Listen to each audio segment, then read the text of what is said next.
안녕하십니까. 2017년도 제15회차 사회복지사 1급 기출문제풀이 사회복지법제론의 후반부 문제풀이 들어갑니다. 사회복지법제론의 후반부 12문제를 풀면 이제까지의 사회복지사 1급 기출문제가 모두 풀이가 됩니다. 최근에 이 교재가 나오고 나서 수정된 문제들을 별도로 촬영해서 여러분들에게 제공해 드렸습니다. 매 회차마다 수정된 문제가 있습니다. 그 문제들을 여러분들이 꼼꼼히 살펴주셔야 됩니다. 제가 법제를 마무리하면서 가장 많이 바뀐 것은 법령입니다.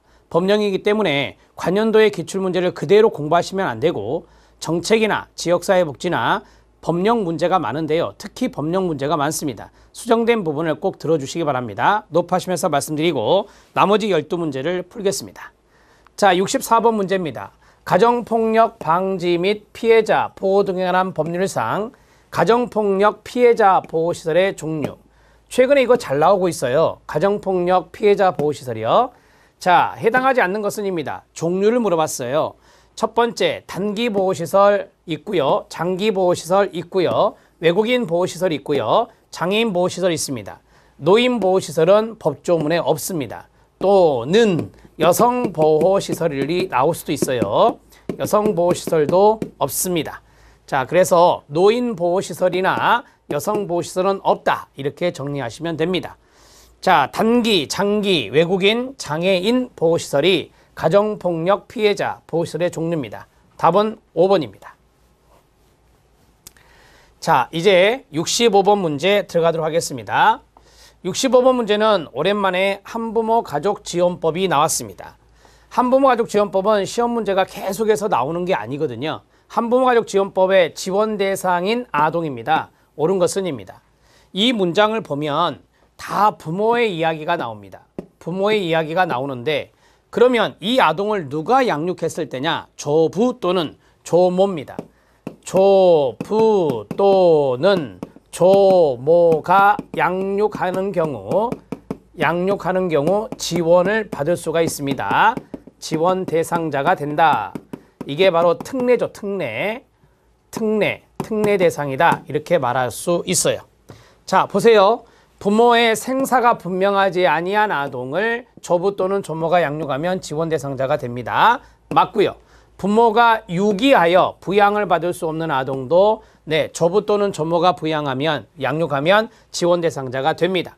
부모가 신체 질병으로 장기간 노동 능력을 상실한 아동. 자, 여기서 꺼내야 돼요. 부모가 신체 질병이 있습니다. 장기간 노동 능력을 상실했습니다. 그 부모의 아동을 조부 또는 조모가 양육하면 지원 대상자가 됩니다. 부모가 가정의 불화로 가출을 하여 부모의 부양을 받을 수 없는 아동도 해당 사항이 됩니다.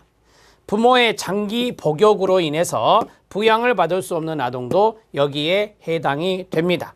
모두 다 지원 대상자인 아동이에요. 그래서 기역, 니은, 디귿, 리을, 미음까지니까 5개 모두 다 지원 대상자가 될 수 있다. 이렇게 보시면 됩니다. 하나가 더 있어요. 법조문을 보면 부모가 실직을 했습니다. 자, 부모가 실직을 해서 장기간 경제 능력을 상실합니다. 장기간 경제 능력을 상실합니다. 장기간 경제 능력을 상실하여 부양을 받을 수 없는 아동입니다. 상실하여 부양을 받을 수 없는 아동.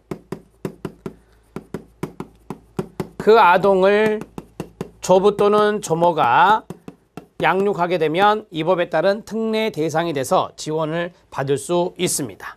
이것까지 넣어주면 돼요. 자, 법조문에 보면 모두 6가지가 있는데 거기서 5가지가 시험에 출제가 됐네요. 답은 5번입니다. 자, 66번 문제 들어갑니다. 다문화 가족 지원법입니다. 아, 실태조사 나왔네요. 노가다 발삼 채장 암기법 아시죠? 자, 다문화 가족 지원법의 실태조사, 다문화 실태조사 누가 합니까?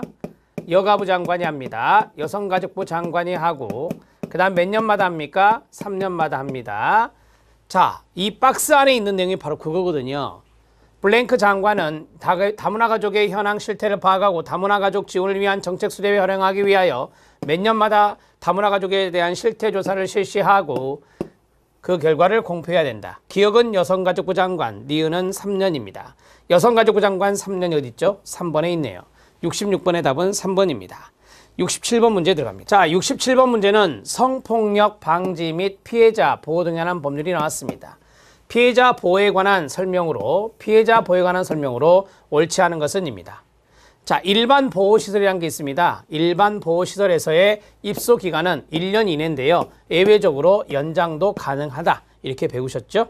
자, 누구든지 피해자를 고용하고 있는 자는, 성폭력 피해자를 고용하고 있는 자는 성폭력과 관련하여 피해자를 해고해서는 안 됩니다. 네, 이런 조문도 있습니다. 지방자치단체는 성폭력 전담 의료기관의 의료 지원에 필요한 경비의 전부를 지원할 수 없다. 여러분들이 충분히 이건 잘못됐다라고 말할 수 있는 거예요. 생각할 수 있는 거예요. 전부 또는 일부를 지원할 수 있다 이렇게 돼 있어요. 전부 또는 일부를 지방자치단체는 지원할 수 있다라고 돼 있어요. 이렇게 오답 노트를 하시면 됩니다.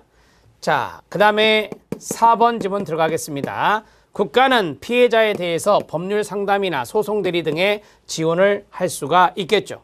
전반부에서 잘못된 부분이 있으니까 체킹하고 넘어갑니다. 자, 5번 지문 보시죠. 자, 5번 지문은 미성년자인 피해자입니다. 성폭력하고 있습니다. 미성년자인 피해자의 경우 성폭력 행위자가 아닌 보호자가 입소 등에 동의했을 때는 그 미성년자는 보호시설에 입소할 수가 있습니다. 성폭력 행위자가 아닌 보호자가 미성년자에 대한 입소를 동의했다면 이 미성년자는 성폭력 피해자 보호시설에 입소할 수 있겠죠. 당연한 이야기를 하고 있습니다. 자, 67번 문제 해결했습니다. 답은 앞에 3번이었습니다. 68번 문제 들어갑니다. 사회보장기본법에 보면 사회보장제도 운영 원칙이 있죠. 암기법이 뭐였죠? 보연이형 전민이 효공책이었습니다. 이거였죠? 옳지 않은 것은입니다. 자, 보편성이 있고요. 연계성, 형평성, 전문성, 민주성, 효율성, 공공책임성 이렇게 해서 여러 가지의 운영 원칙이 있는데 보겠습니다. 국가와 지방자치단체가 사회보장 제도를 운영할 때는 이 제도를 필요하는 모든 국민에게 적용해야 됩니다. 뭐죠? 보편성입니다.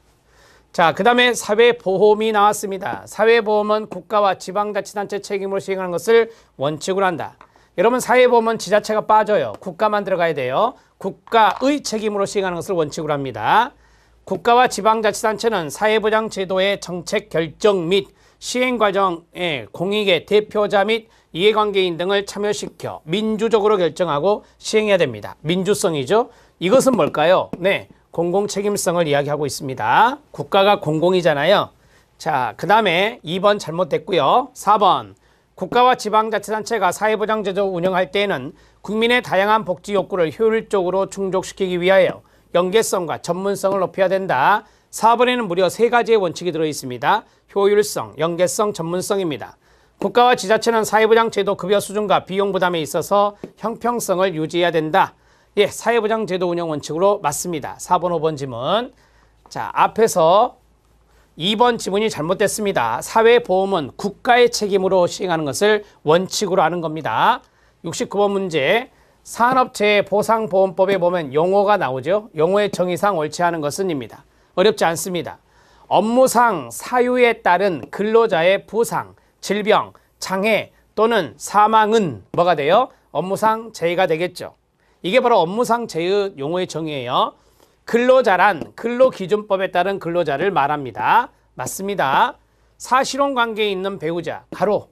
사실혼 관계에 있는 배우자는 유족이 안 됩니까? 사실혼 관계에 있는 배우자도 포함한다고 배웠잖아요. 포함된다. 유족에 포함된다. 이렇게 보셔야 됩니다. 자, 그 다음에 치유란 단어가 나왔어요. 부상 또는 질병이 완치되거나 끊어요. 치료의 효과를 더 이상 기대할 수 없고 그 증상이 고정된 상태에 이르게 된 것, 이런 것들을 치유라고 말했습니다. 자, 우리가 이제 치유가 있고 그 다음에 뭐가 있죠? 폐질이라고 하는 것이 있잖아요. 여기는 이제 폐질이라고 하면 안 됩니다.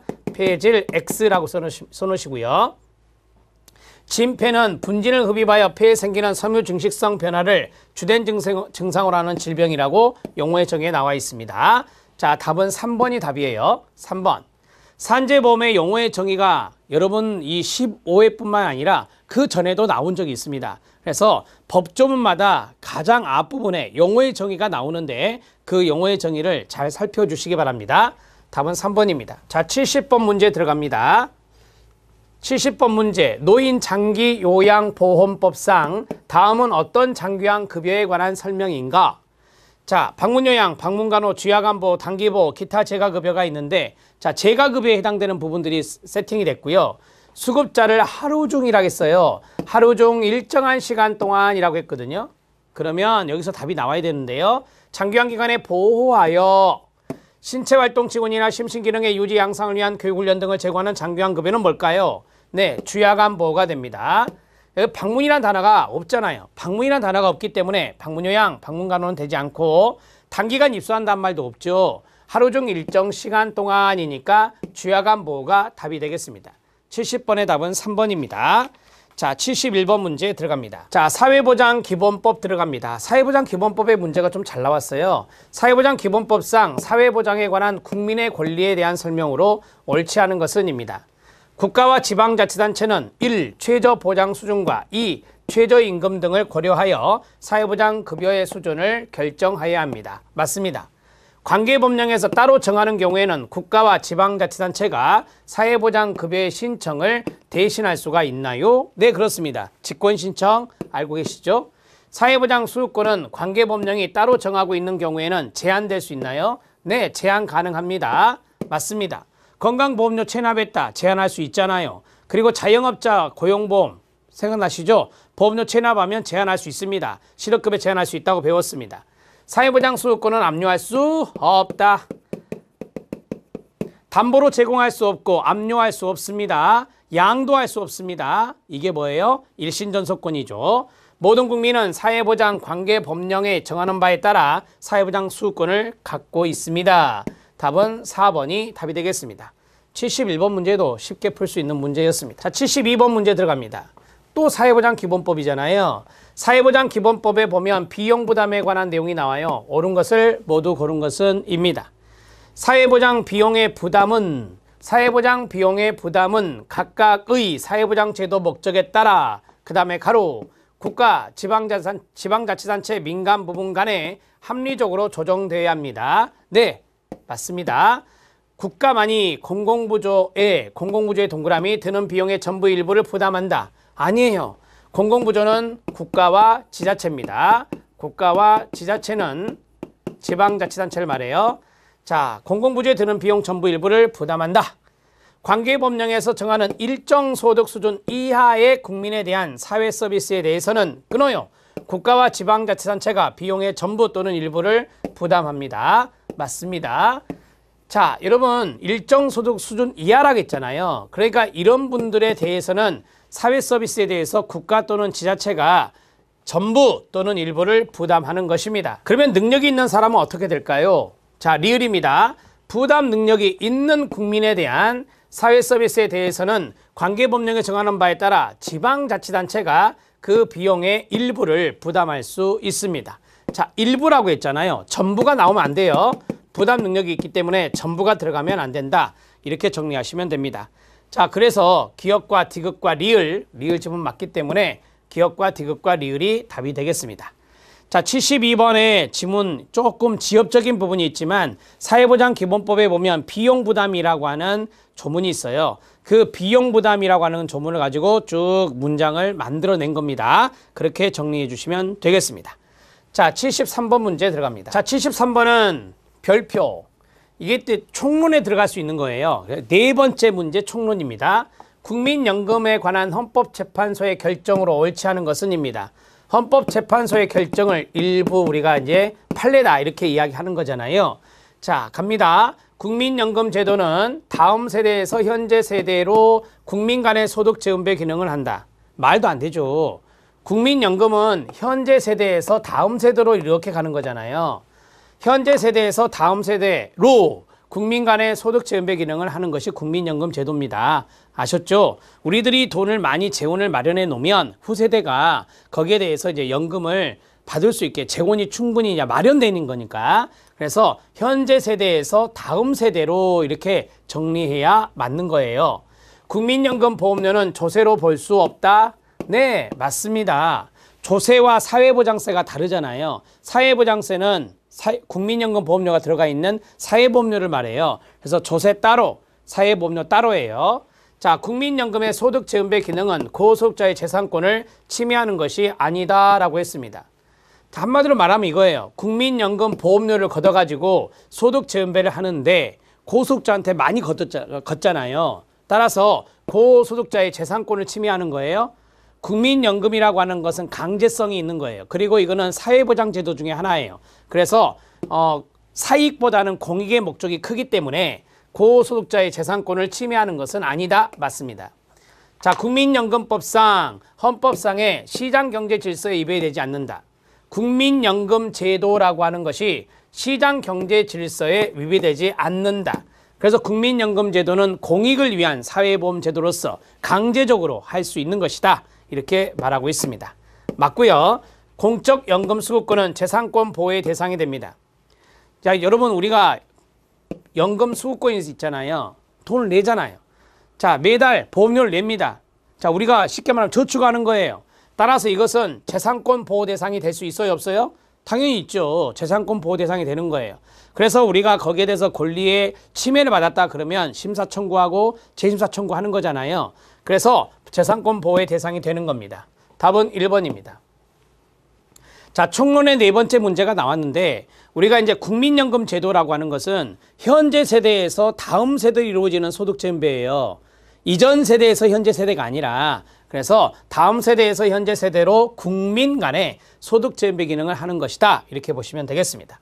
답은 1번이. 자, 74번 문제 들어갑니다. 국민연금법 또 나왔어요. 국민연금법상 유족연금에 관한 설명으로 옳지 않은 것은입니다. 노령연금 수급권자가 사망을 했습니다. 그 유족에게 유족연금 나가나요? 네, 사망하면 됩니다. 자, 여기요. 노령연금 수급권자. 지금 노령연금을 받고 있는 분이 사망을 하면 유족에게 유족연금이 나가는 거예요. 유족연금 수급권자의 종류에 보면 사망이 들어있어요. 자, 그 다음에 가입기간이 몇 년 이상이어야 돼요? 10년 이상인 가입자가 사망하면 그 유족에게 유족연금이 지급이 되나요? 예. 뭐 우리가 이제 가입기간이 10년 이상이 됐든 10년 이상이 안 됐든 간에 자, 가입자가 사망을 하면 유족에게 그 유족연금이 지급되거든요. 맞습니다. 자, 이제 세 번째 들어갑니다. 유족연금 수급권자인 배우자가 자, 남편이 예를 들어서 남편이 이제 사망을 했어요. 그러면 아내에게 유족연금이 들어가잖아요. 근데 아내가 재혼을 했어요. 그러면 그 수급권은 뭐예요? 소멸합니다. 왜냐하면 남편의 사망으로 인해서 유족연금 받은 거니까 재혼하게 되면 그 유족연금은 소멸하게 됩니다. 맞습니다. 자녀인 유족연금 수급권자가 끊어요. 다른 사람에게 입양이 됐어요. 입양이 되면 그 수급권은 소멸됩니다. 소멸되지 않는다가 아니라 소멸됩니다. 이렇게 정리하시면 돼요. 자, 자녀가 유족연금을 받았어요. 그런데 예를 들어서 부모가 사망을 했습니다. 그러면 자녀가 유족연금 수급권자가 되는데 그 자녀가 다른 부모에게 입양이 됐어요. 그러면 이것도 마찬가지 3번과 같은 맥락으로 이것은 소멸된다. 이렇게 보시면 됩니다. 장애 등급이 상급이네요. 장애연금 수급권자가 사망하면 그 유족에게 유족연금이 지급되지 아니합니다. 여러분, 우리가 이제 국민연금에서 장애연금이 있어요. 국민연금에서 장애연금이 있는데 이 장애 급수가 1급에서 4급이에요. 1급에서 4급. 그러니까 장애연금 수급권자는 1급에서 4급이 있는데 거기에서 2급 이상의 장애연금 수급권자가 2급 이상의 장애연금 수급권자가 사망하면 유족연금이 나가요. 유족들에게 유족연금이 지급되거든요. 자, 그럼 여기서 2급 이상이라고 하는 것이 뭘까요? 2급 이상은 바로 1급과 2급을 말하는 거예요. 2급 이상은 1급과 2급을 말하는 거예요. 근데 상급이라고 했어요. 상급이라고. 상급인 장애연금 수급권자가 사망하면 그 유족에게 유족연금이 나가지 않습니다. 1급과 2급의 경우에 나가는 거고 이렇게 정리하시면 돼요. 자, 옳지 않은 거 찾았어요. 4번입니다.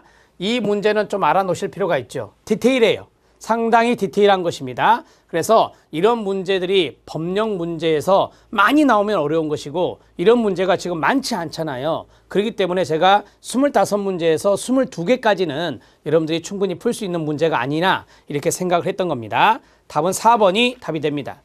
마지막 75번 문제는 아주 쉽습니다. 또 사회보장기본법이에요.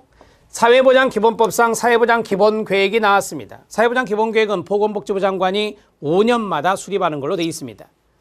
숫자 들어갑니다. 보건복지부 장관은 관계 중앙행정기관의 장과 협의하여 사회보장 증진을 위하여 사회보장에 관한 기본계획을 몇 년마다? 5년마다 수립해야 됩니다. 답은 5번이 답이 됩니다. 우리가 기본계획이 나오고 종합계획이 나오잖아요.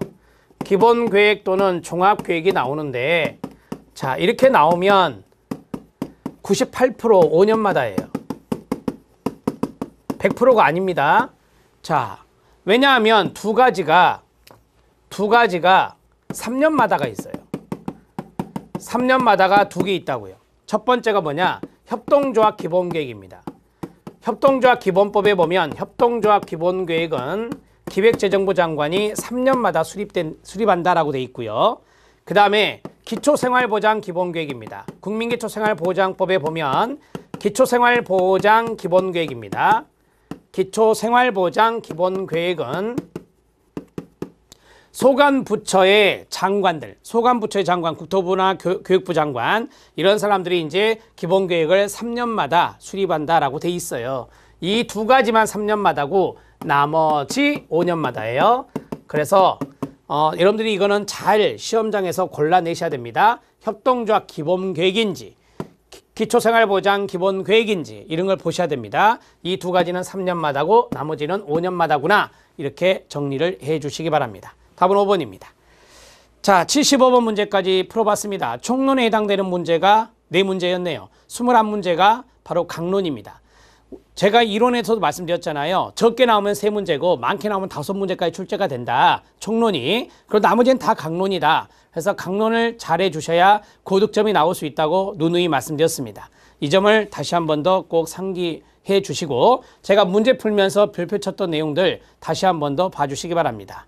자, 기출문제가 다 끝났습니다. 이 기출문제를 바탕으로 해서 여러분들이 좋은 결과 있길 바라고 이 한 권의 책에 엄청나게 많은 문제들이 있다는 거 알고 계시죠? 이 문제들만 잘 파악해도 여러분들은 실력자가 될 수 있을 겁니다. 그러기 위해서는 어느 정도의 이론적인 배경이 필요하다는 것도 알고 계시죠? 그래서 심화이론이 됐든 핵심 이론이 됐든 이것을 들었던 분들은 문제풀이로 바로 적용을 해 주시면 좋겠습니다. 기출문제를 먼저 보고 단원별이나 실전 문제를 보시면 더 도움이 되겠습니다. 부디 좋은 성적으로 합격하시기 바랍니다. 수고하셨습니다.